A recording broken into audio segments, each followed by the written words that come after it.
অলিমা খাওয়া সুন্নত। অলিমা খাওয়া কি বললাম? সুন্নত। আপনার বাড়িতে অলিমা হবে, এটা সুন্নত। আপনার বাড়িতে অলিমা হবে, এটা সুন্নত। আপনার বাড়িতে হোক, পুরুষের কার ছেলের বাড়িতে অলিমা হবে, সবাই এসে খানা খাবে, সুন্নত।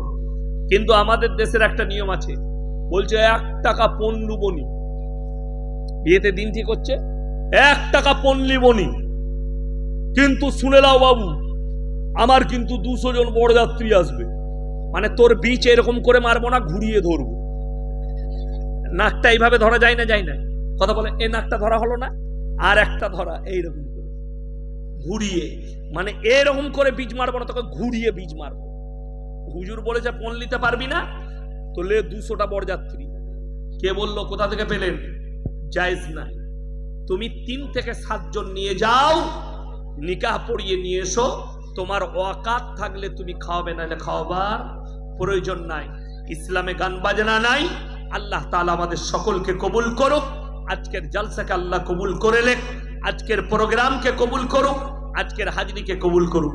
হাত তুলে বলুন, কোরআনের সাথে কে কে আছেন? হাত তুলেন তো, জোরে একবার বলুন ইনশাআল্লাহ। শুনেলেন, হাফিজে কোরআনদের মাথায় পাগড়ি দেওয়া হবে। সবাই একবার তো নারায়ে তাকবীর। তোমরা গরুর মাংসে কি খাওয়াইছো? গরুর গোশত দিয়ে বিরিয়ানি, তো গলার আওয়াজ নাই। নারায়ে তাকবীর। না, মেদিনীপুর গেল না আওয়াজটা। নারায়ে তাকবীর। হ্যাঁ আমার ভাইয়েরা, আপনারা চোখের সামনে দেখতে পারবেন এই সিজুয়া, বড় সিজুয়া মাদ্রাসা, যে উস্তাদদের মেহনত, মাদ্রাসা সেক্রেটারি, কেসিয়ার, কমিটি, ইনাদের মেহনত। কই